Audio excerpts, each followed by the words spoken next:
徐婉，你不同意也得同意。义儿他已诞下温家宗嗣，理应接进府中抬为平妻。屋里理清所有信息的温宁听到外面的吵嚷声，眸色一沉。渣爹温景行现在怎么也不会想到，都会因为这个外室于义儿而落得个抄家流放的下场。意外还魂到前一世的温宁怎会容忍此事再次发生呢？他当下便从床上坐起，结果刚一起身就是一阵眩晕感袭来，下意识从空间取出丹药放进口中，他才猛然意识到自己的空间已经与他融为了一体。只要他意念一动，所有物品便可收取自如，他自己也可以进入其中。惊喜的是，他曾经所炼的丹药都一瓶不少的摆在架子上，另外还有数箱金币和一堆被灵气包裹的法器，就连他问养的药兽青羽蓝猫也在。此刻的青羽蓝猫正窝在他的小窝里沉睡，不知何时醒来。温宁激动不已地从空间退出来，有这空间在，他得找个合适的时机将温家的宝库给搬了，可不能便宜了皇家。许氏，你这是存心想让我温家血脉不得认祖归宗是不是？这么些年你给温家生过一个儿子吗？但凡你给温家生下嫡子，那于毅呀也不会高了你去。眼下你自己生不出，还不允许旁人生，你这是存心想让我温家绝后啊！徐婉气急了，反问温景行：温景行，你就是这样对待曾经救命恩人的？曾经许下的山盟海誓，你都忘到狗肚子里去了吗？温景行就是个厚颜无耻的，他反唇相讥道：徐婉，我就是太在乎你，太在意你的感受，我这些年才没有纳妾，对你和孩子都疼爱有加。是，你是没有纳妾，但是你养了外室，还有了孩子。你说出这话的时候，你不觉得脸烫吗？想要进府可以啊，孩子得要过在我的名下，他于义儿也只能是个妾。温景行和温老太太同时拒绝道：不行，这些年温家的生意有如今的规模，全靠于家暗中推动，万不能让于家这块肥肉溜走。于义儿为我温家诞下长子，万万不能轻待了去。徐婉眼眶红得厉害，他哽咽道：所以你们就轻待我这救命恩人是吗？温景行，当初若不是为了救你，我大哥也不会残了腿。温景行，既如此的话，那便和离吧。我带着你二回许家，死后一别两宽。听到和离二字，温景行有瞬间的慌神。徐婉，你又何必说这些气话？我并没有要和离的意思。名头上虽是平妻，但你先他一步过门，便是温府主母，凡事他也得过问你，不是吗？向来宽容的你，却在此事上斤斤计较。这传扬出去，旁人要该说你善妒了。义儿已经说了，他若是进得府来，同意称你一声姐姐，你姐妹二人好生相处，把这个家操持好，比什么都强。景行说的对，我也不同意和离。世家宗父没有和离的先例，传扬出去，我这张老脸往哪搁呀？此事就这么定了。景行，你过来，我有话与你说。温老太太不由分说定下此事，再叫走温景行。徐婉站在门口伤心了好一阵儿，旁边的丫鬟心疼的劝着她：夫人，您别伤心了，虽说是平妻，但却是妾室，左右不会高了你去。你若执意阻挠，惹了侯爷的不快，以后在府中的日子会很艰难。你得为小小姐想一想，只要你主母之位在一日，小小姐便就是这府中的嫡长女，将来也能议得一门好亲事。恰在此时，屋内传出动静，徐婉忙推门而入，看到本该躺着的温宁坐在床沿，一脸担忧的望着她。宁儿怎么样？还有哪里感觉不适的吗？娘亲不哭，宁儿永远陪着娘亲。娘亲，宁儿不需要嫡长女身份，宁儿心疼娘亲。温宁仰头望着徐婉，细声细气的话语叫徐婉心中的郁气消散了几分。宁儿，你听到了祖母与阿爹的话对不对？他是大人的事情，你还是个孩子，就不要去操心了。娘心中有数，你只需要乖乖长大就好。徐婉哽咽着说完这些话，温宁暗叹一声，她知道自家娘对和离这件事有诸多顾虑，她得想个办法让娘和离才行。徐婉怕温宁的身子没有大好，就在旁边哄着她入睡。第二日一早，温景行回来的第一件事就是通知徐婉，日子我已经看好了，就在后日，你让人将听雨斋收拾出来即可。温老太太高兴，不等徐婉吩咐下人去收拾，她则是亲自带着下人去了。夫人，老夫人愿意去折腾，便让她折腾去，我们乐得清闲。以后啊，好好教导咱们的小小姐就成了。徐婉指导着温宁作画，没有应答。温宁眼珠子转了转，抬头道：娘亲，宁儿想外祖和2个舅舅了，我们回外祖家去住些时日，好不好？外祖许正年仍在朝为官，乃是3品御史大夫。秋华眼前一亮，道：夫人，不如我们回徐府吧，眼不见为净。是啊，娘亲，宁儿想舅舅了。温宁迫不及待地想回许家了，他想让许家的人，尤其是聪明有主见的大舅舅，好好开导开导他的娘亲。在温宁的软磨硬泡下，许婉终于同意回许家，他便起身牵着温宁的小手往听雨斋去。母亲，娘儿想回许家探望外祖和他舅舅，儿媳来向您告假，望您应允宁儿回许家住些时日。温老太太闻言，脸上的喜色顷刻间被不悦取代。徐婉，你也知晓，这2日府中因为迎新席一事忙碌，你这个时候回许家是何意呀？温宁歪着脑袋，做出一副天真烂漫的模样，不让人看出一点端倪来，但心里却是将老巫婆骂了1000遍。哼，老巫婆，等我寻着时期便搬了你的宝库，看你还生气不？面上却是一脸天真的上前挽着温老太太的胳膊撒娇道：祖母，您就让宁儿去吧，宁儿太想大舅舅了，大舅舅因为腿上的事一直闷闷不乐，宁儿去了就能陪大舅舅说话了呀。温宁故意提及此事，叫老太太不好拒绝，毕竟许明允的腿是因救温景行的性命而伤的。好吧，宁儿记得带祖母向你外祖母问个好，还有带些名贵的药材去，看能否有帮助，有希望也是好的。宁儿知道了，谢谢祖母。温宁向老太太告退，拉着自家娘就走。现在的她耳力极好，远远的还能听到老太太的怒骂声。走了也好，免得看见那张丧气脸，晦气。温宁眼珠子转了转，想到一个收宝库的绝佳时机，那便是在于意儿进府之后，他会带来许多的嫁妆，到时一并收了。家距离温家有些距离，坐马车都要行半个时辰。来开门的是徐管家，见是徐婉和温宁，徐管家面露喜色，扯着嗓子喊：大小姐和小小姐回来了。府中闻听此声的许不凡和许时念蹬着小短腿往府门口跑来。宁儿妹妹，宁姐姐宁姐姐来了，我好开心呀。许时念一个飞扑进温宁的怀里，抱着她不撒手。姐姐，走走走，我有好吃的。许时念拉着温宁就想往他的院子跑，温宁反拉着他道：等一下，我还要去看望大舅舅呢。是我，大伯最喜欢宁儿姐姐啦，走吧，我们一起吧。二少夫人云娇搀扶着御史夫人吴氏往外走来。婉儿，宁儿，哎呀，可把你们盼来了，快进屋说话。屋里吴氏拉着许婉说个不停。婉儿，我们许家对温家有大恩，他温景行若是负了你，你尽管道来，娘万不会看着你受这份委屈。听到这话的许婉很是感动，想来想去，他将温景行要迎外室的事说了。娘，温景行他迎外室进门，他要抬他为平妻。什么？屋里听到这话的人都震惊了，包括由下人刚推进屋来的许明允。他当下便怒道：那温景行当真要娶平妻？那外室已经生下了温家血脉，还是个男丁，老夫人欢喜的极。哼，简直岂有此理！温景行当真是不将我们许家放在眼里，终是做了忘恩负义之辈。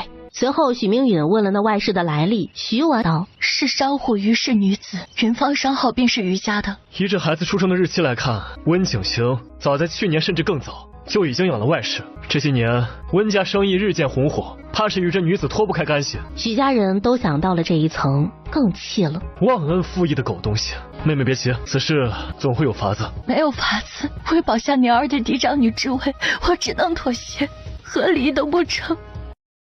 世家族子弟中大多都是3妻4妾，像温景行这种只纳一个妾室，已经很给许家面子了。他们气就气在是温景行先承诺此生唯爱许婉，只娶她一人，会一生一世善待她。现在想想，只觉得讽刺无比。那温景行当真是个畜生，温老太太那般爱面子，结果自家儿子却是忘恩负义之徒，这口气实难咽下。娘，在外人看来，他也不算忘恩负义了，这些年帮助许家良多。不知想到什么的云娇面色蓦然一变，温家从3年前就帮着我们许家张罗铺子，而温家的生意也是在3年前稍有起色，可见3年前他就与那外室相识，借着余家的势力发展自己的商号，为了堵住悠悠众口，便在3年前就帮助许家渡难关，还帮着明轩入翰林院。经云娇一分析，所有人都变了脸色。许明允怒从心起，好一个温景行，竟是将我们骗得团团转。眼下若是不允他那外室进门，便是我们的不对了。温景行这招连环计实在是高，时常往许家送名贵药材，也是在给自己塑造知恩图报的人设。以后咱们酒楼就不要在景行商号拿货了。吴氏沉着脸没有说话。爹娘，是女儿当初看瞎了眼，救了那白眼狼，为了女儿将来的终身大事，女儿认了。他们应该是商量的差不多了，家人推着许明允走了出来。许明允朝着温宁招手，宁儿过来陪舅舅去书房。温宁求之不得呢，当下便一蹦一跳的拿着准备好的负金丹上前。大舅舅吃颗糖果吧，很好吃的。温宁递出的东西，许明允从来都不会拒绝，当下便一口吃下，就是太小了，还未尝出味来呢就没了。就一颗啊。宁儿贪吃，都吃完了。温宁说起谎来眼都不带眨一下的。许明允伸手揉了揉他的小脑袋，爱怜的说，你还小，不可吃太多。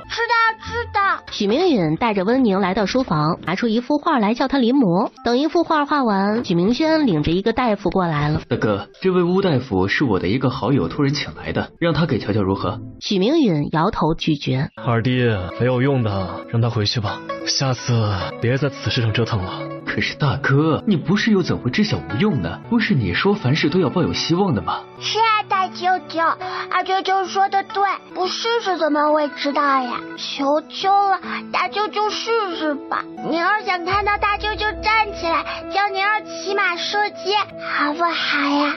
温宁软糯糯的奶音软到了许明允的心里，终是点头应下，但心里却是并未抱太大的希望。巫大夫蹲身在许明允的轮椅前，撩开裤腿细细的检查起来，末了起身对许明轩道，需要用银针刺激穴位，看看是否有知觉。片刻，他将准备好的银针从布袋上抽出，小心翼翼地扎在许明允膝盖位置。刚一扎下，许明允就疼得瑟缩了一下。巫大夫心头一喜，有知觉。接着再在小腿肚处扎了第2针，许明允又动了一下，看得许明轩激动不已。大哥，你终于有痛觉了。温宁不画画了，站在旁边睁着亮晶晶的小眼睛看着。在扎第10针的时候，巫大夫停止了。急不来，今日先如此吧。温宁心疼地拉着许明允宽大的手掌，带着哭腔道，大舅舅这次一定会好起来的。许明轩再联想到温景行的背叛，气得不行，紧紧握着拳头道，大哥，你一定要好起来，温家的事万不能就这么算了。许明允仰躺着未做回应。取了银针之后，许明轩带着巫大夫下去了。那巫大夫临走时说，有知觉，说明还未达最坏的一步，有希望。上一个大夫也是这般说的。巫大夫也拿不准，便跟着离开了，被许明轩安置在了西厢客院。午时时分，一家人围坐在一起用膳，每个人都是一副心事重重的模样。动筷吧。许正年发话，众人才动手拿起筷子吃饭。吃过饭后，3个孩子便由下人带着去玩了。吴氏和云娇还有许婉3人在凉亭中说话。只要许婉生下温家嫡子，那于一儿便翻不出什么大浪来。演武场，福凡哥哥，10年妹妹，吃一颗糖果吧，好吃呢。黑色的糖豆，真稀奇。兄妹2人嘴上说着稀奇，但动作却没有一点嫌弃的意思，只是这味道怎么会有一点点苦啊？接下来的时间便是3个小家伙跟着五夫子一起练习剑法。温宁射中靶心，表小姐好剑法。宁儿妹妹厉害，宁儿姐姐厉害。温宁便后退了数步，再抬弓放箭，箭矢再一次精准射中靶心，看得旁边的五夫子涂阳哈哈大笑，最后大声夸赞：表小姐乃是天生习武的好料啊！天很快就暗了下来，他就翻身而起，闪身进了空间，修炼一个周天过后，引气入体成功了。在徐府住了3日，温宁每天都会为许明允3粒药丸。就在徐婉转身遇上马车之际，坐在轮椅上的许明允腿上传来钻心的痛，许明允自己试着抬了抬腿。大哥，你这是恢复了是吗？快站起来瞧瞧！他迎着众人无尽期盼的目光站了起来。温宁大声喊着：站起来了，大舅舅站起来了！许时念也学着他激动的蹦跳起来。大舅舅站起来了！同样激动的许不凡一巴掌拍在许时念脑门上，嗔怒道：傻瓜，那不是舅舅，是大伯。一群人顿时哄堂大笑，这是这几日以来让众人最开心的事儿。回到府中，温老太太无不是在侧重表达于义儿的孩子将来是要承袭爵位的。母亲，世家女讲究3从4德，也讲究血脉正统，可未曾听说过有商户女所生的子嗣能成为世家宗嗣的。母亲这不是在开先例吗？于义儿听到徐婉呛他的话，心里自然是怒的。想来这位便是徐婉姐姐了。妹妹我虽是出身商户，但生下的孩子却是温家的正统血脉。所谓的正统，乃是遵从3从4德所出生的女子。妹妹怕是打小学习的便是那些个市侩的手段，如此耳濡目染之下，保不齐那孩子将来连红缨枪都握不住。姐姐何必这般诋毁于经商之人？我们到底做错了什么？正巧温景回来了，瞧见于义儿哭得伤心，当下上前便呵斥：徐婉，你就是这般当主母的？义儿刚回府，你就仗着自己是主母，给他下马威是吧？徐婉心下难过至极，我不过是说了2句实话罢了。若早知妹妹喜欢拿出这副楚楚可怜且难登大雅之堂的做派出来，我便不说了。义儿心地良善，自然不懂你那些后宅妇的勾心斗角。以后你便在前堂应会那些后宅妇吧，义儿在后堂相夫教子便好。义儿，我们走，别理他。景行，新妇进门还未给当家主母敬茶，不可乱了规矩。温景行紧紧握住于义儿的手，无声护着：别怕，有我在，他不敢做出任何越矩之事。谢谢夫君。而后示意他带来的丫鬟去备茶水来。丫鬟端来一杯滚烫的茶水，于义儿从丫鬟手中接过茶杯，莲步轻移，款步上前：姐姐请喝茶。徐婉并没有第一时间接过茶杯，在温景行看来更像是刁难，他当下便上前怒声道：徐婉，你看不见这茶水有些烫吗？你存心刁难是不是？侯爷也知道这茶水有些烫啊，那么妹妹为何要敬这么烫的茶呢？不知道的还以为妹妹是想在我接茶之时故意打翻茶水，然后再污蔑到本夫人身上。于义儿强忍着茶杯的烫意，假意笑笑：姐姐说笑了，在我看来这茶水一点都不烫呢，姐姐快喝吧。于义儿的计划落空，便不敢故意打翻茶杯，只得强忍着烫意继续端着。徐婉伸手接过茶杯，他却一口没喝，来了一句：有些烫，本夫人喜欢喝凉茶。温景行丢下一句杜甫，便牵着于义儿离开了。不久，管家就匆匆跑来要库房钥匙和账册，徐婉便将钥匙找出来给了管家。管家拿着2样东西匆匆跑走。徐婉不明白温景行这是什么意思，他便想去问个清楚。温宁突然拉住他的胳膊道：娘亲，太晚了，明天去吧。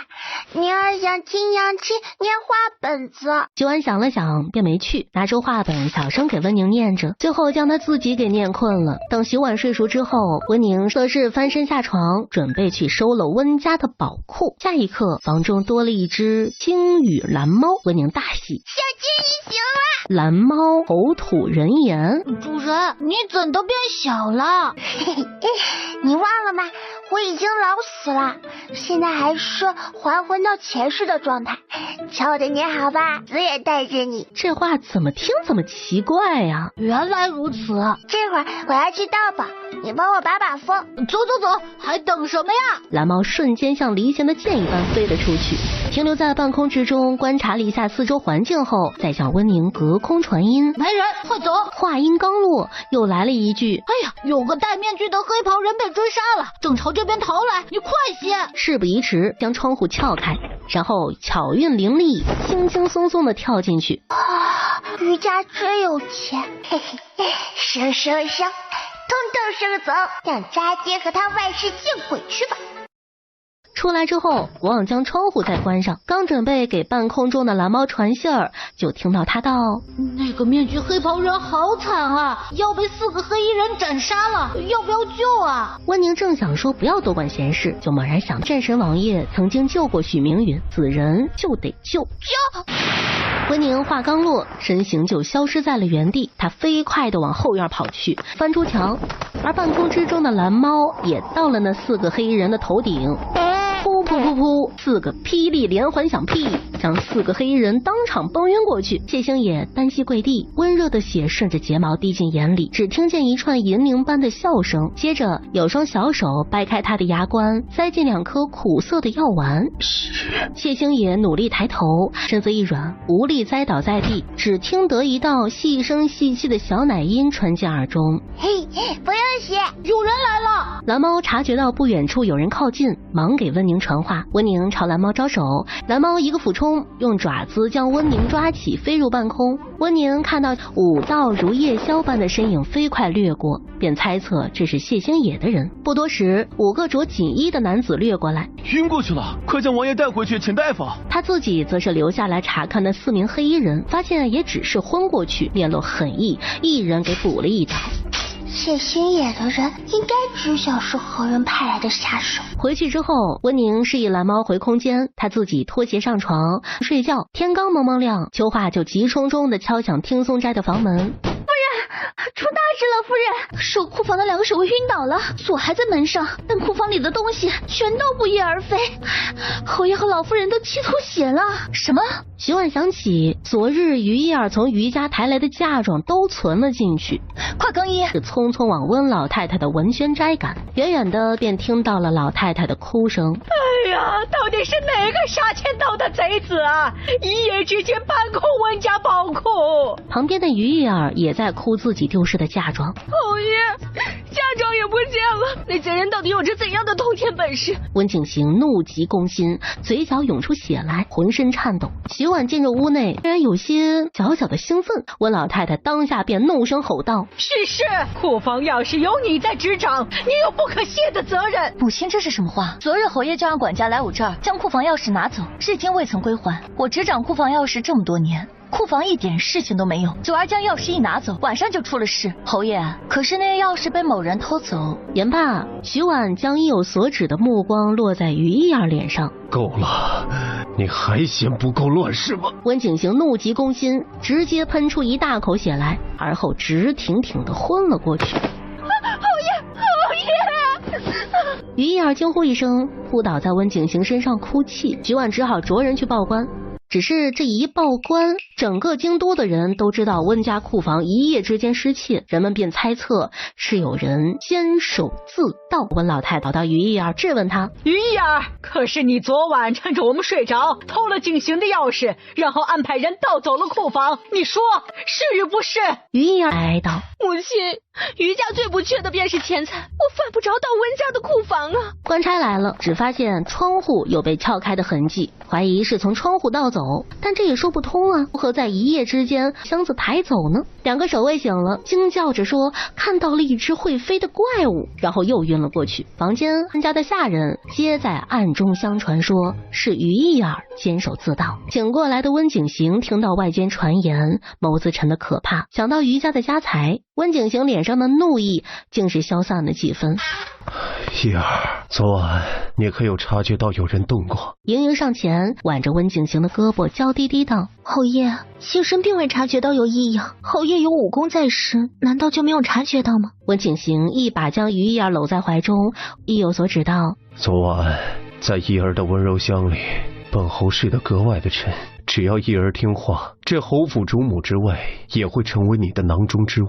也只有瑞儿有资格袭爵。一儿明白本侯的意思吗？”侯爷，这个空缺我们于家可以补上，但那库银的丢失真的与妾身没有任何关系。温景行心下一喜，立马道：“我知道库银的丢失与你无关，这件事我会查清楚。徐婉于我而言只是逢场作戏罢了。只要你听话，别说库房钥匙，就是整个温家，将来也是瑞儿。”可是侯爷，妾身真没拿钥匙，更不会因为想涨家财。行了，一儿，本侯明白的。于一儿似是想通了什么，伸出鲜玉的手指贴着温景行的胸膛画圈。夫君信义儿，义儿很开心。那夫君从今往后可不能去听松斋，说是去了，也不能与他同床共枕。夫君做得到吗？都依你。不过暂时还得将钥匙还给徐婉，温徐两家还没有到撕破脸的时候。于一儿很不情愿地点了头。当日下午便亲手将钥匙往听松斋这边送来。姐姐，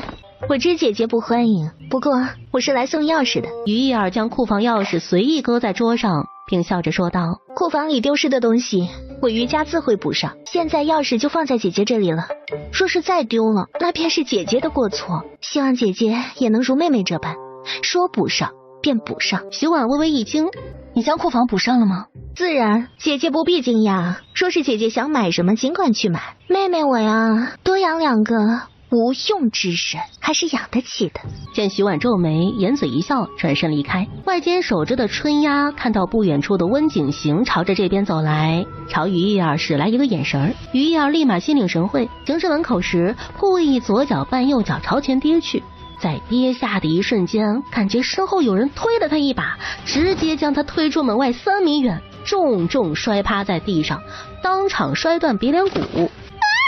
惨叫声响彻整个听松斋，春丫惊呼一声：“夫人！”徐婉惊呆了，她立马起身去查看，便是见被春丫扶起的于一儿满嘴都是血，有些惨呢，一定很疼吧？温景行大步而来，不等他询问，于一儿便顶着一嘴的血，哭哭啼啼道：“侯爷莫要责怪姐姐，她也是无心的。”温景行当下便发了怒：“徐婉，你为何要推一儿？”“我推他？你莫不是疯了？”温宁小跑出来，看到于一儿的鼻子都歪了，怕怕的躲在徐婉身后，细声细气的说：“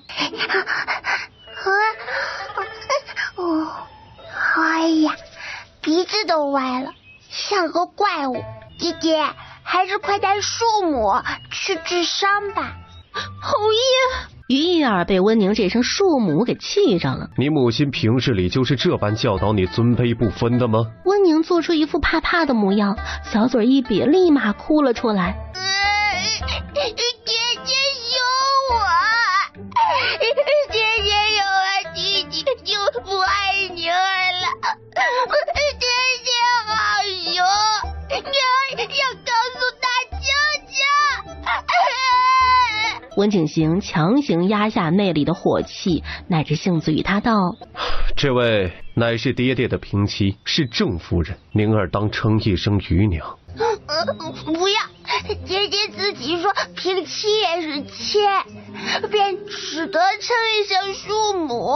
姐姐要违背北下嫡庶不可混淆的律令吧。”温景行被温宁这话噎得说不出话来。“行了，你退下，爹与你娘有话要说。”温景行呵斥温宁退下，温宁却是站在徐婉面前，张开2只小臂，将徐婉护在身后。“不许坏姐姐欺负娘亲，庶母是自己摔倒的，不关娘亲的事。”温景行被温宁扰得头痛无比，刚要开口，于一儿就华丽丽的晕倒了。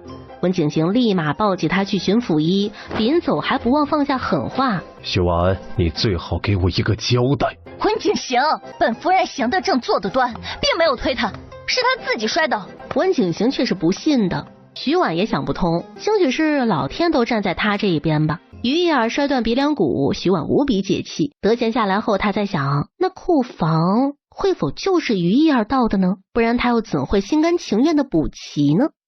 晚间时分，秋华开心的跑来告诉徐婉：“夫人，那女人的鼻梁伤得极重，断掉的碎骨都刺破了鼻梁上的皮肉。”徐婉听到这个消息自然是开心的。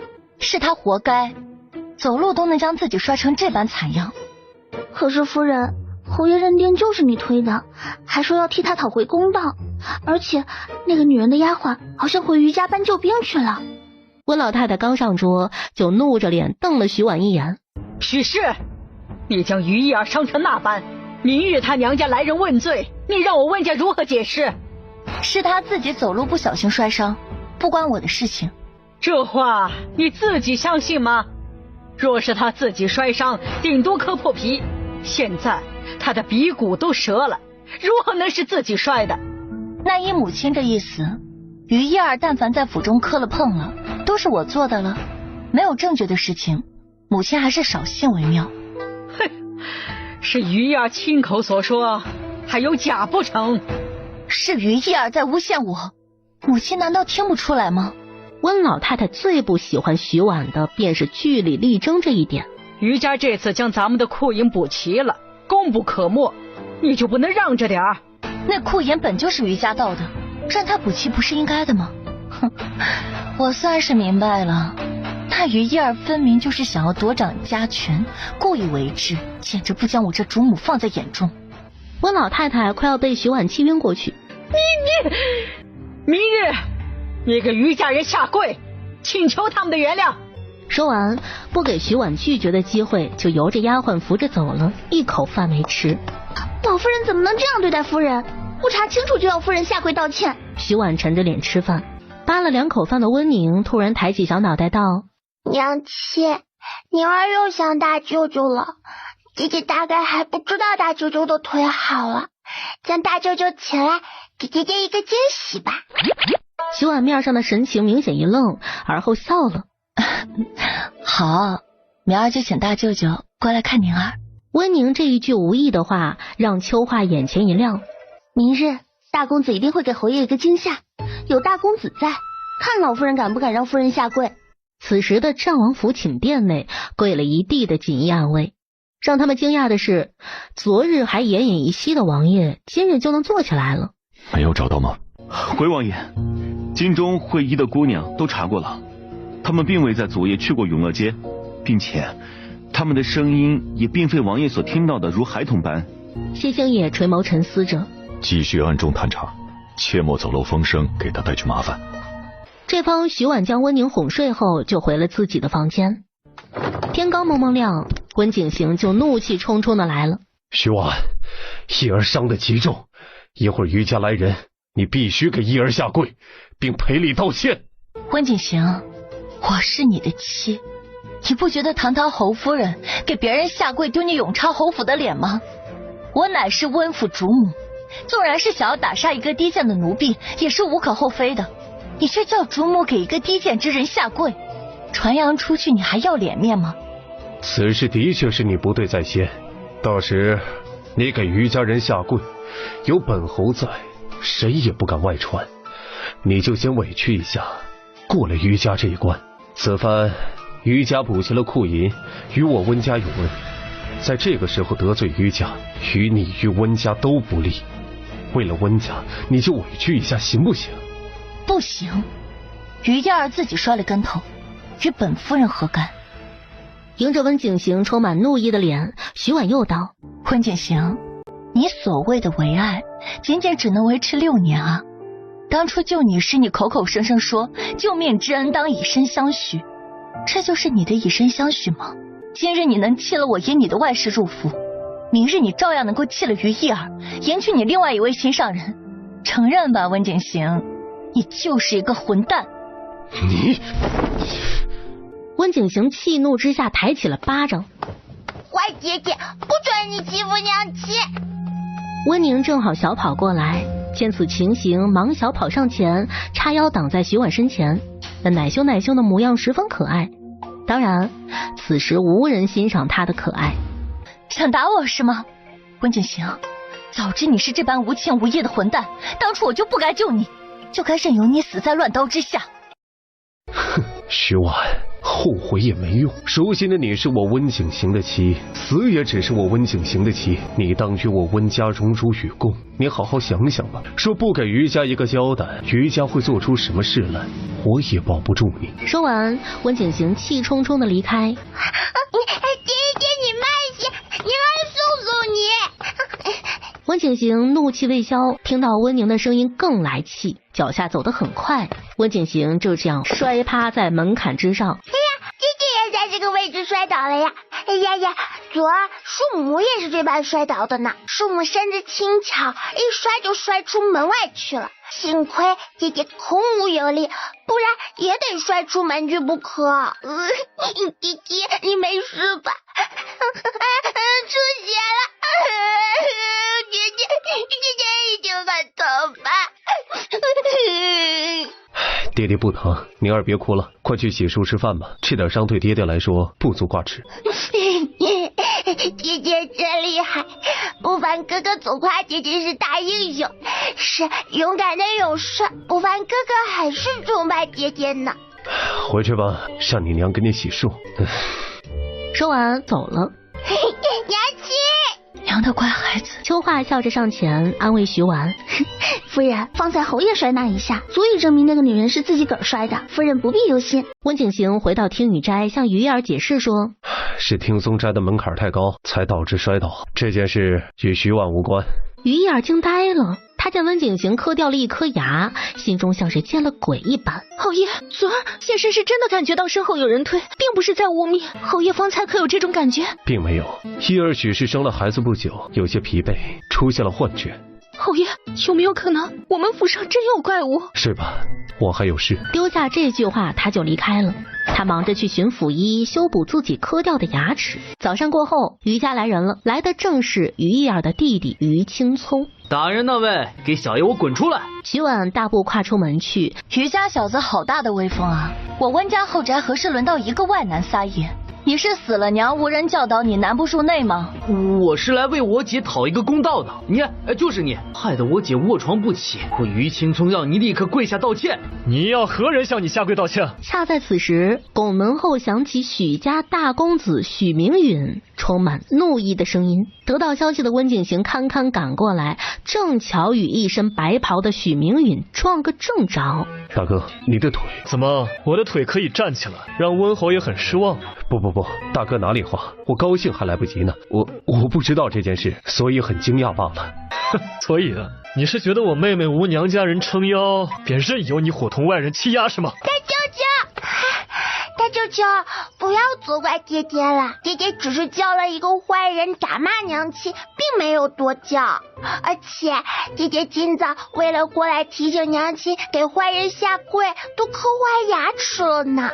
怎么，妹婿认为堂堂主母给这种市井小民下跪是正常的吗？就算跪了，他受得起吗？话落，许明允面色发狠，一脚踩在于青葱后背，直接将人踩趴在地。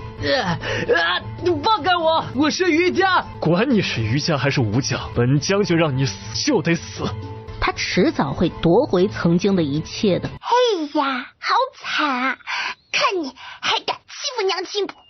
温宁也踩了于青葱两脚，带了凌厉的两脚，可不轻呢，直踩的于青葱吐血倒地。哎呀，大舅舅，他吐血了！我的力道才多大呀，他就吐血了！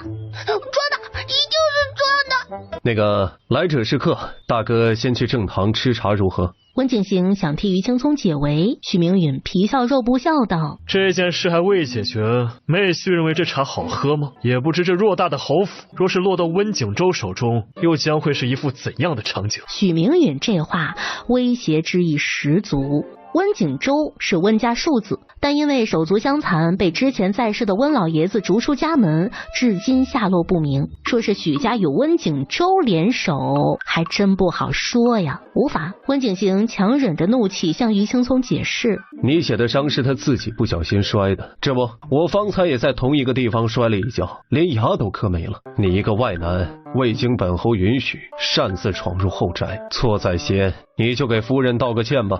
我不，姐夫，你堂堂一个侯爷，怕他做甚？你倒是救我呀！我于家给道歉。迎着温景行那颇具威严的目光，于青葱终是不情不愿地向徐婉道了歉。我竟是不知温侯爷是个言而无信之人，当年的承诺仅仅维持3年时间，就化为了泡影。温侯爷当真是世家族子弟中的楷模呀！许明允这话讽刺意味十足。温景行臭着一张脸解释道：婉儿迟迟未诞下温家宗嗣，母亲那边又催得紧，我这也是没得办法的事。听听，这话直接怪到了许婉头上。许婉气笑了，上前一步道：温景行，你当真是厚颜无耻到了极点。你与于燕儿的事少说要有1年半载了吧？那时的你儿才3岁左右，你是如何肯定我无法诞下宗嗣的？既已是夫妻，又育有孩儿，便好生过日子，莫要因为一些不相干的人影响夫妻之间的感情。大哥说的极是。之后，温景行便将许明允请去前厅吃茶。我这腿能好，妹婿功不可没。想来那些名贵的药材都是余家出的吧？大哥说笑了，我温家也有商行，也不至于买不起这些药材。大哥当年为救我性命而受伤，送这些药材也是应该的。既然腿伤已经大好，也不枉我这些年四处奔波，收集各种治病的药材。温景行避重就轻，许明允亲自见识到了温景行的厚颜无耻，心中对他更是不喜。哦，对了，我还听说温家的库银被贼人盗走，这件事可有眉目？那贼人手段颇高，一时查不到线索。能轻易拿到钥匙，将库房门打开，而后又悄无声息地将钥匙放回原处，想来也不是一般的贼人吧。我还想去见见妹妹和宁儿，就不陪妹婿多聊了，告辞。大哥若是方便，可留下一道用午膳。不必，我还有钥匙。说罢转身离开，那神气的模样叫温景行好一顿气。大舅舅，这2日有没有好好温习课业啊？练习剑法啊？有的。大舅舅来的真及时，如若不然，娘亲就要被坏人欺负了。宁儿也做得不错，知道护着娘亲。大哥，库房里的东西极有可能是于一儿与一家里应外合干的。他大概先是迷晕温景行，然后再搬空库房。现在余家已经将库房里的东西补全，至于目的，除了想要夺掌家权，我猜不到其他的。许明允稍一沉思，道出不同的意见。我倒是觉着余家应该不会这么做，库房银子不是个小数，动静如此之大，巡逻的城门兵不可能看不见。那这么多的库银，总不可能是平白无故的消失吧？若不是于一儿所为，余家又何故心甘情愿的补全呢？依我看，于一儿应该还是有利可图，商人嘛，不可能做无利的买卖。聊完于一儿的事儿，许明允便开始聊起战王谢星野。他说，前段时日战王妃的墓被人挖了，以此故意激怒战王。这几日战王没有任何动作。徐婉听出了许明允的言外之意，他小声问他，大哥的意思是想要站队战王？不错，战王与许家有恩，又是北夏战神将军，颇有远见。不管他支持哪位皇子，我们都决定站队战王。我明白了，大哥。短坐了一会儿，许明允便告辞了。姐，这口气不能就这样算了，你可是永昌侯府平妻啊，那是侯夫人，怎可被一个区区3品乐食府打压？姐啊，其实我们对付不了那侯夫人，我们可以从小的下手啊。于一儿瞧着自己的亲弟弟受了内伤，他也在徐婉的手中栽了跟头，心中也是郁气难消。对付那小的可以，但不能出人命。刘振海将来有大用，可知晓？我当然知道了，姐是想留着那死丫头，将来好给瑞儿铺路嘛。哎呦，姐你放心好了，我只是略施惩戒，出口恶气，不会要了她的小命的。姐啊，这府中的小丫头个个都生得水灵，多给我的院子里安排几个呗。哎呀，我受伤了，得在侯府多养些时日。于一儿十分宠爱这个弟弟，二话不说便应了下来。行啊，你快回去休息，我一会儿就让春丫给你送过去。想留几个你自己挑挑吧，不过有些事儿得有个节制。哎，谢谢姐，姐对我真好。午饭时分，一上桌，温老太太就责备徐婉：“你哥的腿痊愈了，你为何不早些告知于我们？”我想这种小事你们应该不想知道，毕竟我现在在你们眼中无足轻重。许氏，你现在就是这种态度与我说话是吗？一点规矩都没有了。面对温老太太的刁难，徐婉不急不缓道：“母亲都能说出让侯府当家主母给外男下跪的话来，早就将所谓的规矩抛诸脑后，还有规矩可言吗？”姐姐，你这样对母亲说话就不对了。母亲可是侯府当家人，有权利知道一些事的。你瞒着母亲，就是你的不是了。许氏，一儿胆子小，你瞪他作甚？以前的你颇为善解人意，还将温府打理得井井有条，而今你极度成性，所行所为不配为侯府主母。好一个不配啊！敢问母亲，这么多年来儿媳可有过大过错？如今的你，这是打算要贬席下堂吗？母亲，婉儿不说，想来是有她的难言之隐。就不要追问了。温景行难得的替徐婉说了话。吃完饭，徐婉抱着温宁就走了，也不与温老太太打招呼。温老太太怒着脸：瞧瞧，这还有规矩可言吗？知错不改，早晚出大事。母亲莫气，气坏了身子不好。回头我去与姐姐好好谈谈。什么长不长家呢？我根本就没那意思。姐姐想必是误会了什么，心里气着呢。哎呀，还是你善解人意。走吧，我们去瞧瞧瑞儿，这会儿她该想娘了。是，母亲。于一儿扶着老太太往隔壁院子去。回到听松院，秋华安慰徐婉：夫人别气了，气坏了身子不值当。为了温家颜面，温老夫人也是不会同意那女人长家的。如此一来，不就得罪了整个许家吗？贤妃那里，温家无法交代。不去，我还说要去给宁儿去请五夫子呢。想来想去，觉着还是那位涂先生不错。宁儿，娘亲打算就请那位涂先生来教导宁儿武术，如何？行啊，娘，我们是又要回许家了吗？回许家，明天就回。好耶！又要见到10年妹妹和不凡哥哥了。温宁表现得十分开心，实则是想见那位巫神医，得先将此人收买。下午，温宁刚跑出拱门，就迎面撞见走过来的温景行。哎，宁儿，要去何处啊？爹爹抱你去。姐姐牙齿还疼吗？不疼了。宁儿这般关心爹爹，爹爹很欣慰。只要宁儿乖乖听爹爹的话，宁儿想要什么，爹爹都会应下。如何？宁儿，前几日你回舅舅家时，舅舅的腿可是好了？好了呀，当时我还高兴呢。那你舅舅可有说是被何人治愈？不知道，我听不懂他们说话。那宁儿当时有看见陌生人在场吗？是男是女？爹爹的问题好多，宁儿都回答不过来了。那你回答一个，那陌生人是男是女？没有陌生人呀。宁儿看清楚了？看清楚了。爹爹问这个做什么？没事儿，就是好奇，随便问问。哎，姐夫，这就是宁儿吧？说完，朝温宁伸过手来，笑着道：跟叔叔来可好？为表道歉，叔叔有礼物想要送给你。去吧，不能负了叔叔的一片心意。于青葱想牵着温宁进屋，温宁一脸抗拒，脆生生道：有礼物你就拿出来吧，我在这里等着。也行，等着。说完，他就进去拿所谓的礼物去了。好半天，才见于青葱一脸幸灾乐祸的抱着一个小黑盒子出来。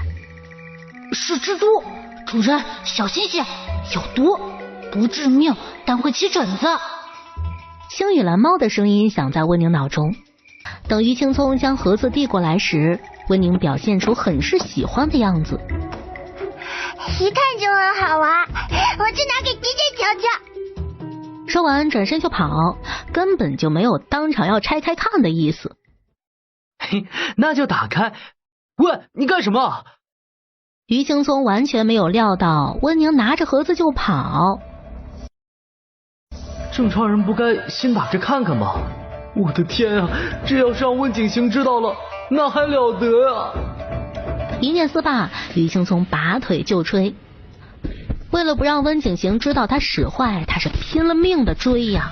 可谁来告诉他，一个才5岁的小娃跑得比兔子还快是怎么回事？那小短腿抡圆了跑。喂，等等，该死，这还是个人吗？于青葱要气炸了，根本就追不上，最后只能眼睁睁的看着温宁抱着黑盒子跑进了听雨斋。姐姐，这是坏叔叔送给宁儿的礼物。他特意加重这个坏字，意在提醒早上的不愉快，转眼就送礼物给他了，定然是不安好心的。温宁抱着黑盒子跑得很快，眼看着要跑到温景行跟前时，啪的一声，很不小心的脚绊脚摔倒了，手中的黑盒子脱手而出，掉在地上，盒子的盖子直接被摔开，里面的毒蜘蛛速度极快的跳到温景行的脸上。温景行还未看清楚那是个什么东西，就感觉脸上一阵刺痛。什么鬼东西？他伸手胡乱拍打跳到脸上的蜘蛛，温宁抬头一看，吓得哇的一声哭出来。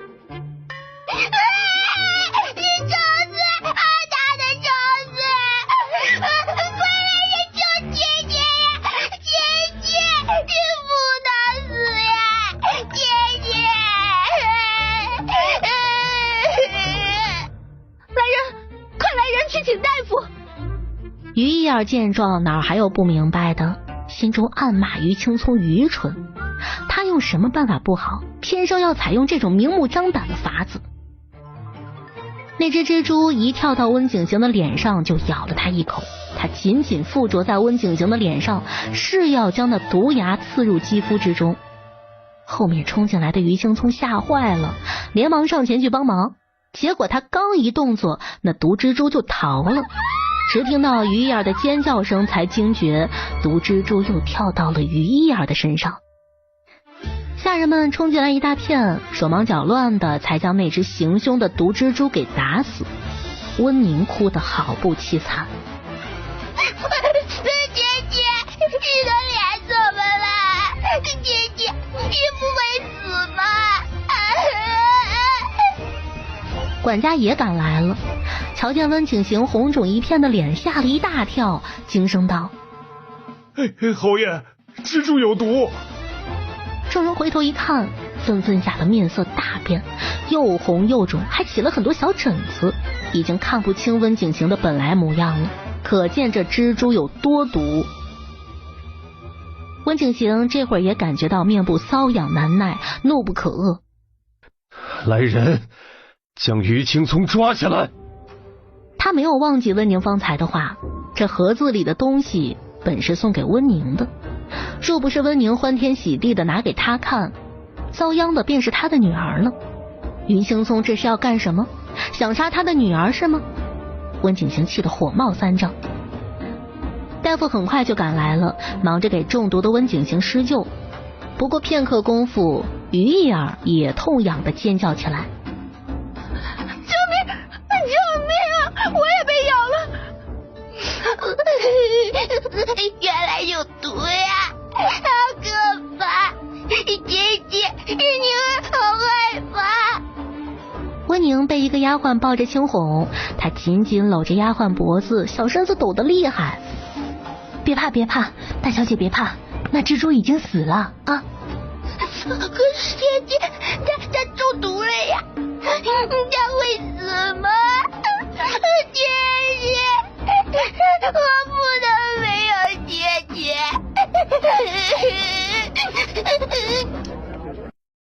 于青葱吓坏了，被一群家丁按倒在地，他连忙解释说：不会致命，姐夫姐别怕，不会致命，只是会红肿起疹子。说完就迎面来了一脚，是温景行踢的。他怒吼道：你这是想害死我的女儿吗？她才5岁啊！你这毒不致命，但你认为她一个孩子受得住吗？别以为我不知道你是在借机报复，你千不该万不该将其撒在一个5岁的孩子身上。温宁心头冷笑，这意思是不该撒在孩子身上，当撒在他娘亲身上是吗？闻讯赶来的徐婉从丫鬟手中接过温宁，紧紧地将她抱在怀中安慰：别怕别怕，娘儿，娘在呢啊！这是出了什么事情了？徐婉吓得面色白如纸，转眼的功夫就听到下人的惊叫声，她还以为温宁掉湖里了。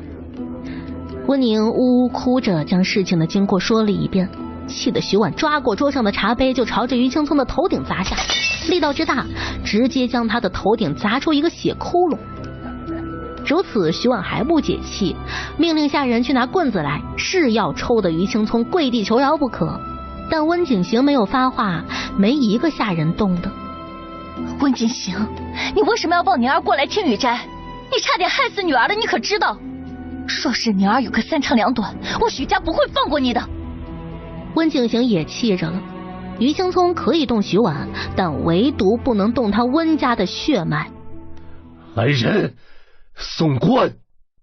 一听说要送官，于青葱面色惊变，挣脱开束缚，朝着温景行跪行过来，求饶道：姐夫，不能送官啊！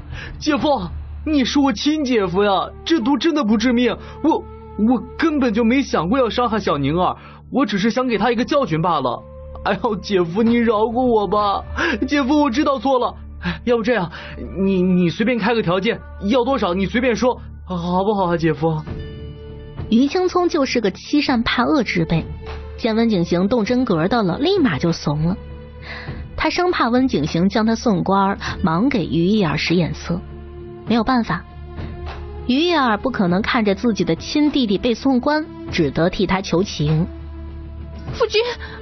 夫君可否看在妾身的面上饶了聪儿？温宁也好端端的没有中毒，还请夫君饶了聪儿这一回。见温景行仍是不松口，于一儿只得一咬牙，说夫君还是不解气，便将聪儿名下的3间首饰铺子过到温家名下可好？也算是对他的惩罚。温景行不看徐婉，稍一思量便点了头，还说：下次可不能再这般胡来了。徐婉将震惊的目光落在温景行脸上，他就那样直直地看着他，眼底的光一寸寸暗下去。这个男人已经不单单只是言而无信了，他还恶毒贪婪，贪婪到为了3间铺子就能轻易放过凶手。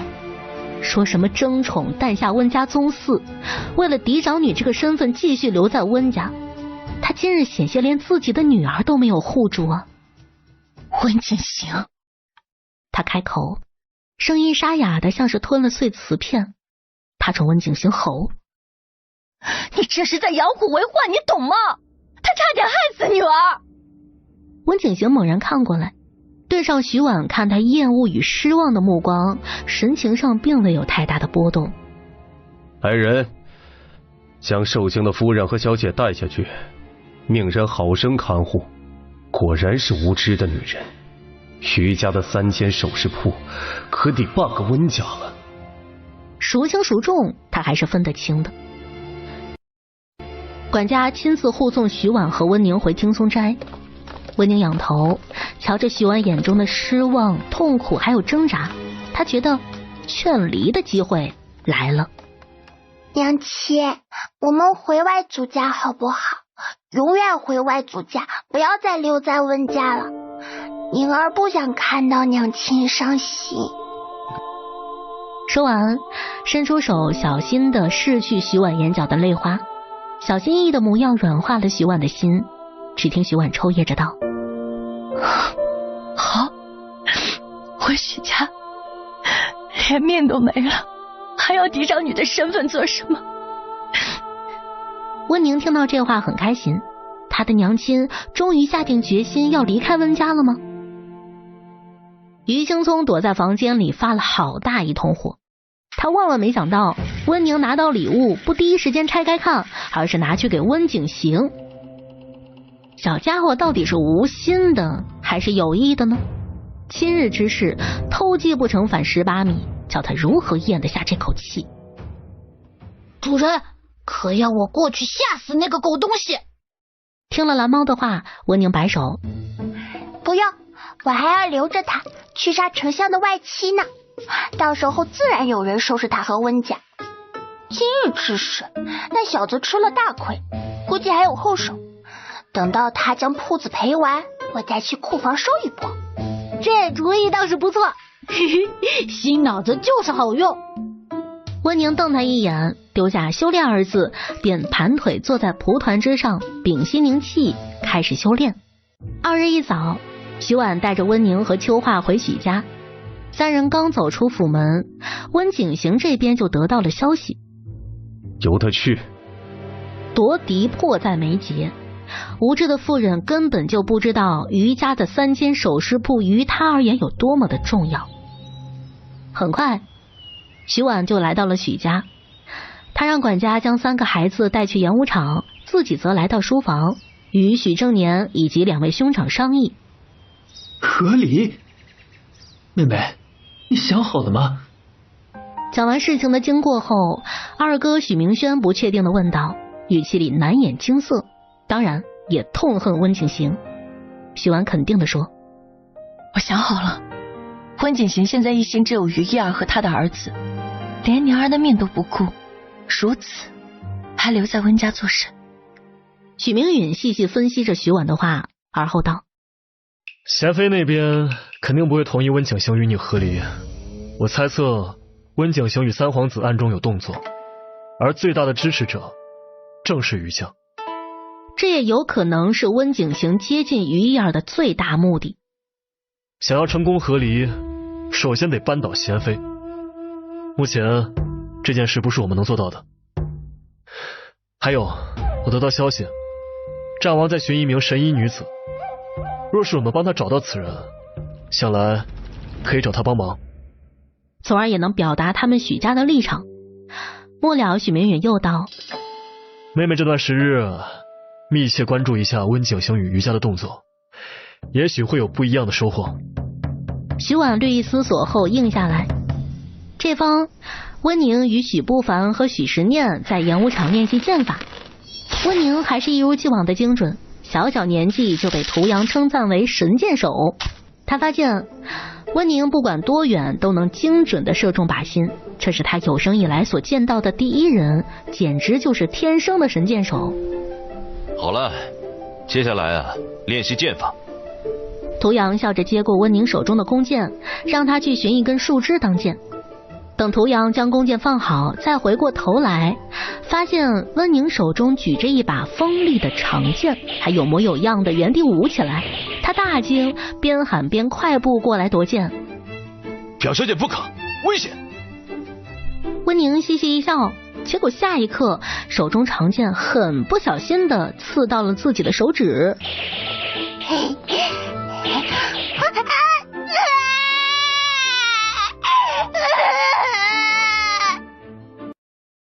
小家伙当时就哭出了声。许不凡和许时念还在寻树枝呢，转头就听到温宁哭了。涂阳吓坏了，忙抱起温宁就去寻找巫大夫。吴大夫，吴大夫，快，表小姐受伤了。这位可是侯府小姐呀，她有2条命都不够赔的。巫大夫正在屋里喝茶，听到动静忙迎出来，见是温宁伤到了手指，忙又折身去取药箱。别急别急，我马上止血。娘亲，我要娘亲。我去叫哥哥，等等我。许不凡转头就跑走，许时念也跟着跑走。见2人走了，温宁哭着让涂阳也走。我不要有人在这里，你也走。无法，温宁哭得可怜，总得依着。等涂阳也走了之后，温宁忙从袖子里掏出一瓶药粉出来，将手伸回来就往伤口上撒。哎，小主子，你这是做什么？快把手给我！巫大夫话还没有说完就卡壳了，只因他看到了极为神奇的一幕。那流血不止的伤口在温宁将药粉撒上的片刻就止住了血，更甚至是开始结痂，这也太不可思议了。小主子，你这……巫大夫震惊无比地看着温宁。温宁伸出食指放在嘴边做噤声状，转而神秘兮兮道：嘘，这药是我的神医师傅给我的，我的神医师傅会炼制许许多多的药丸，他不喜与外人打交道，更不许我说出他的名讳。但是呢，我又想将他的药丸卖出去，救治更多需要的人，所以神医师傅就让我在外面认个假师傅掩人耳目，由我们2人在外面卖药救人，他则在幕后炼制药丸。我瞧着巫大夫医术精湛，为人也不错，这个假师傅就选中你啦，不知巫师傅意下如何？乌大夫听完温宁的话，整个人都是震惊的，好半晌反应不过来。这会儿外面响起急促的脚步声，温宁小脸一变，忙将药瓶塞进乌大夫的手中，急声道：那我师父脾气不好，不喜旁人提起他，所以我娘亲和外祖他们都不知晓他的存在呢。宁儿，你没事吧？温宁扬两已经结痂的手指，嘻嘻一笑：都快好了呢，娘亲。吴大夫的药好神奇啊，刚撒上去就止血了。吴大夫不愧为神医。这句神医将神游天外的乌大夫拉回现实。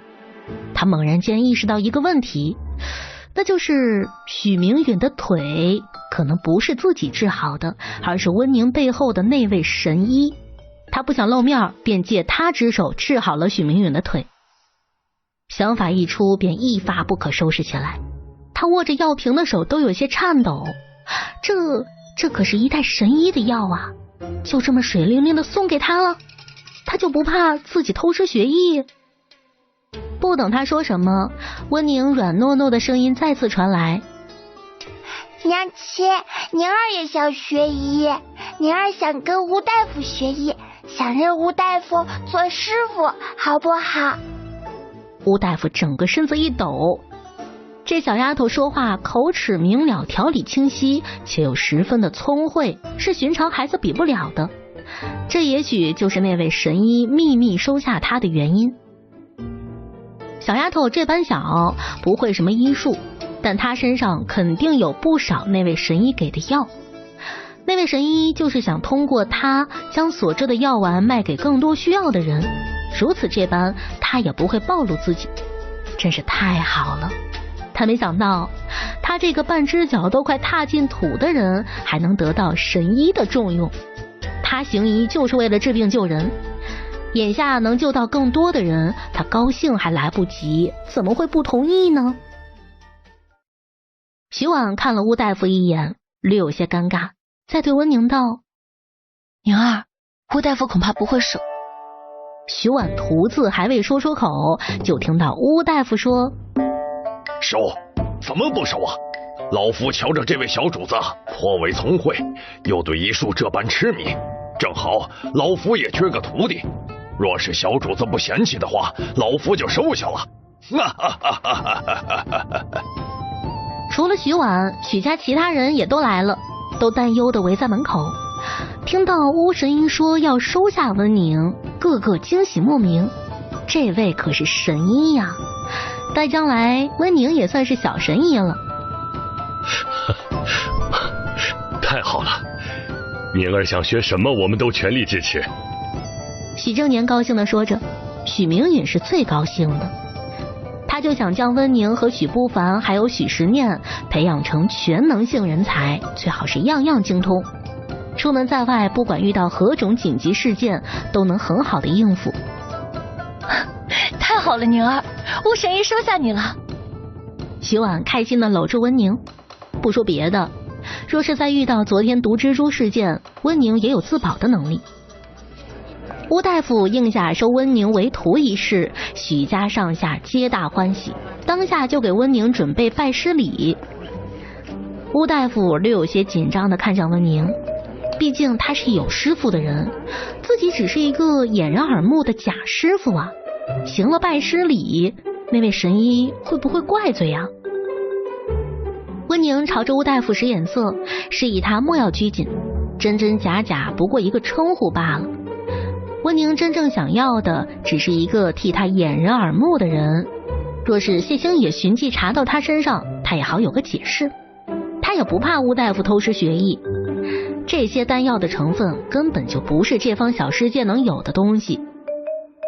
武师傅有了，神医师傅也有了，温宁再无后顾之忧。这会儿温宁喜滋滋的叩拜乌大夫，并奉上拜师茶。师傅在上，请受徒儿一拜。拜完乌大夫后，转头又去拜涂阳。涂阳觉得他根本就教不了像温宁这种鬼才，但架不住小家伙喜欢他呀。罢了罢了，有这样一个逆天的徒儿，说出去他的面上也有光。两位师傅便商定一日在徐府，一日去温府。当天下午，温宁便跟着巫大夫一起认识草药。趁着四下无人，巫大夫来到温宁身侧，压低声音问他：徒儿，你大舅舅的腿可是你的神医师傅治好的？嘿，师傅真聪明。那日在你下针之前，我就给大舅舅服了药丸，但又怕被察觉，正好你来了，才不至于暴露神医师傅。不过师傅你别担心，我这里有药丸，谁要是请你去看个疑难杂症，就让他买药丸。价格方面因人而异，穷困百姓的话可以少收些，若是富贵人家就要多收些。巫大夫转念一想，就明白了温宁的意思，直夸温宁聪慧过人。行，以后有需要，师傅就来寻你，价格由你定。嘿嘿，那啥，师傅就一个要求，想琢磨琢磨这药的成分。小老头挠着脑袋，笑得很腼腆。温宁很大方地伸手进袖子，取出一个瓶子来，里面正是医治许明云腿疾的复金丸。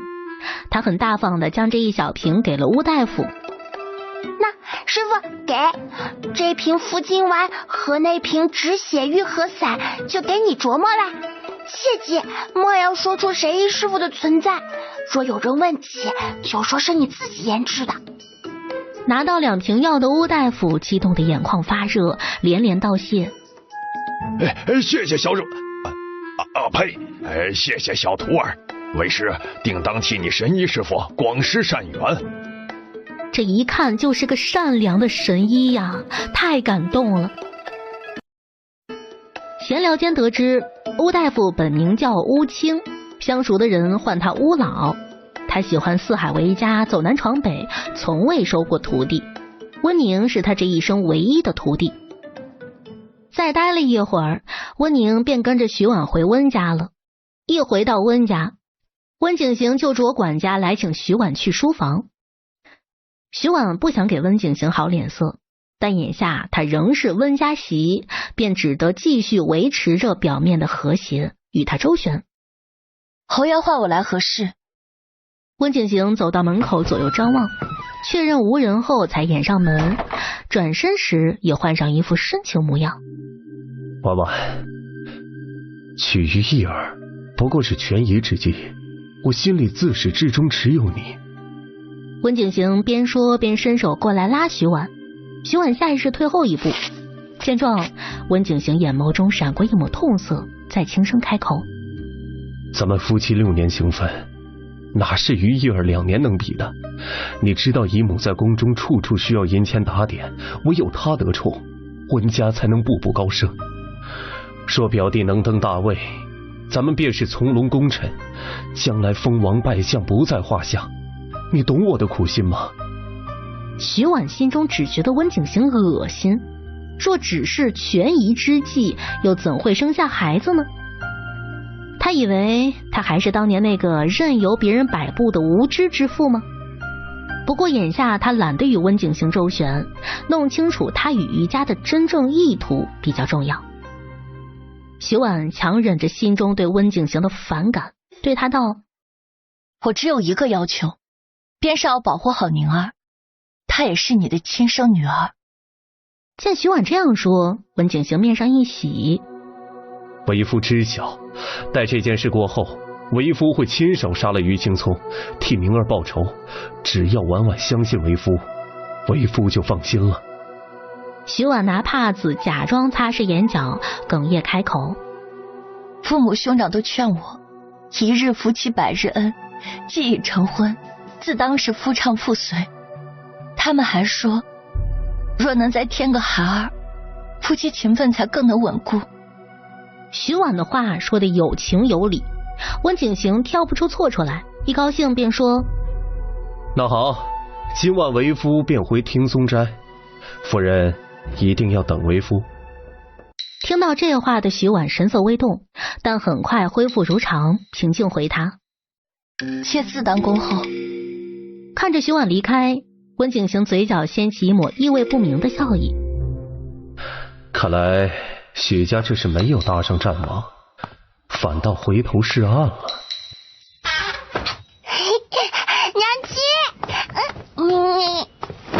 徐婉从书房出来，温宁小跑上前抱住她的腿撒娇：“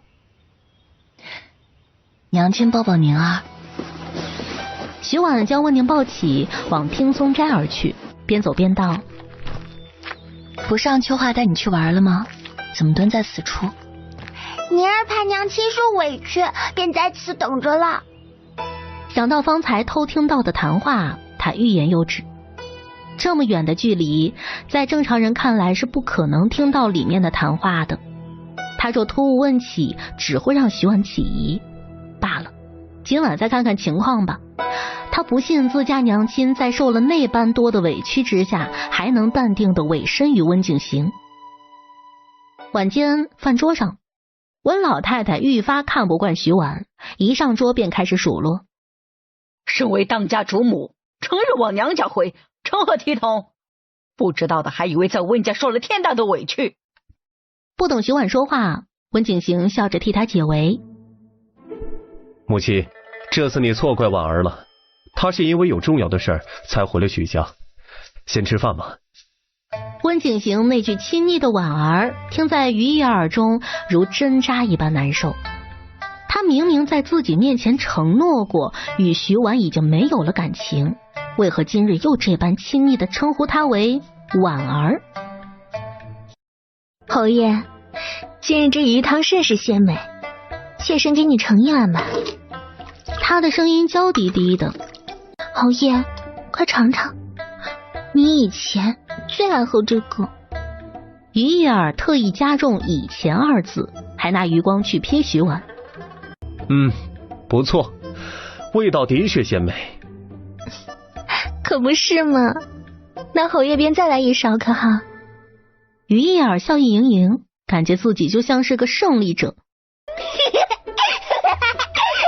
娘亲，叔母为姐姐喝汤的样子好好笑，就像秋花姐姐逗小奶狗吃肉肉。徐婉一个没忍住，噗的笑出声来。于是，你当着长辈的面如此行为，置温家家归于何地？而且宁儿也在场，你这不是教坏孩子吗？这余家的家风果真是让人堪忧啊！于是，当着孩子的面如何行为，成何体统？看看，宁儿都学坏了。母亲，儿媳知错。温宁一脸嫌弃，拉着徐婉往听松斋去。哎呀，走吧，娘亲，娘要给宁儿讲话本子呢，那上面的故事可有趣了。秋话跟在后头，想到方才温宁的话就想笑。小小姐果真是最聪慧的，一句话就拿女人脸都气绿了。本来就是呀，像喂小狗狗呢。侯爷不是答应了妾身不与姐姐同眠共枕了吗？嗨，一儿莫要多想，为夫这只是权宜之计。说是表弟登上大宝，将来咱们就是从龙功臣，咱们的孩儿便是侯府唯一的世子。可说好了，你一会儿就回来，妾身等你。为夫去就回。怎么不喝？是觉得我现在沏的茶不合胃口了吗？怎么会？夫人沏的茶一如既往的好喝。我还以为你娘要毒死这个负心汉呢，结果只是迷醉散啊。嘿，这一世我娘被外祖母和二舅母洗脑了，不会像上一世一样轻易被渣爹的花言巧语欺骗。侯爷，余家的3间首饰铺子要如何处理？那里面的管事掌柜可要更换？暂时先这样吧。夫人，歇下吧，不早了。你说什么？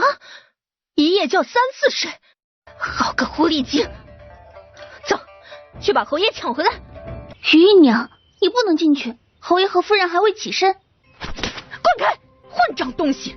本夫人乃是侯府二夫人，何来的姨娘？不知规矩的东西！唉，何事如此吵闹？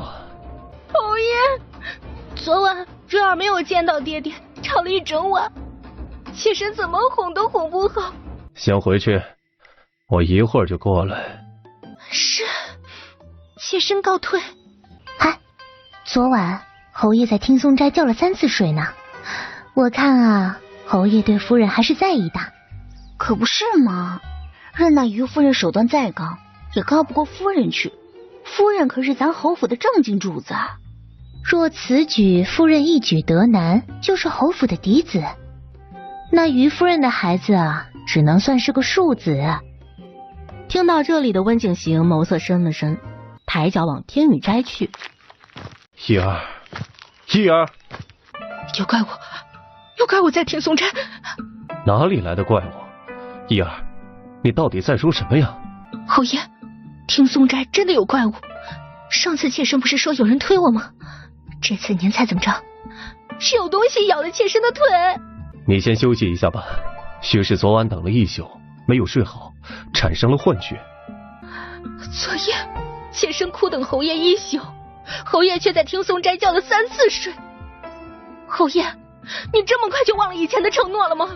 一儿放心吧，徐婉怀不了温家嫡子，我这就让人去给他送药去。这药要趁热喝。主人，你那渣渣的爹什么时候这么好心了？我还以为是避子汤呢，结果真是补药啊，其中还有助胎药，这是巴不得你娘快些怀上呢。许是想同时牵制2家吧，毕竟许家的权对他来说也不可或缺。徐婉仰头将碗中的药一饮而尽。赵大夫见徐婉喝了个药，如释重负，起身告退。喝了药的徐婉泛起困来。秋花姐姐，你去求求夫人，将奴婢调来听松斋当值吧。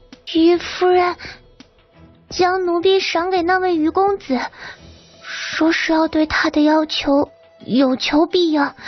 那于公子看着实在不正经。除了你，还有多少丫鬟？加上奴婢共有6人，其中小桃已经被挑中给于公子做暖床丫头，简直岂有此理！此事侯爷可知晓？知晓。你先回去吧，待夫人醒来，我便将此事告知。走吧，我们去瞧瞧那位养伤的于公子。嘿嘿，主人，要不然我去毒坏他的命根子得了，免得他四处祸害良家姑娘。这个主意不错，走吧。哎呀，该死的小兔崽子，全不按常理出牌。等我伤好了，看我怎么收拾他。你想收拾谁呀？谁在说话？滚出来！哼，我的声音都听不出来啦，活该被我耍得团团转。温宁，你是温宁？什么东西啊？到底是什么东西啊？于公子纵欲过度，伤了根本。你是于家大房唯一的男丁，怎可出这种事？你到底都干了什么？你个畜生！你这是要将整个于家葬送啊！你个畜生！小桃姐姐，大人遭报应了。一儿，你也别太着急，兴许是赵大夫诊错了，你派人将于弟送回于家吧，再重新给请个大夫，好好瞧上一瞧。姐，你一定要相信弟弟我呀，这不是我干的，是有人趁我睡觉故意陷害我，你一定要替我报仇啊！你挑丫鬟那日我就多次警告你，这种事要克制，会出乱子。你照做了吗？不是姐，你要相信我，真的有人想要加害于我。赶紧滚回去找大夫。夫君，你说二弟的隐疾可是人为导致？这不明显是他自己所为吗？赵大夫说了，是他纵欲过度所致，兴许早就有此引证了，之前没有发现罢了。可是我怀疑。行了，当务之急，你应该让你爹寻一个更有名的大夫瞧瞧，没准还能治呢。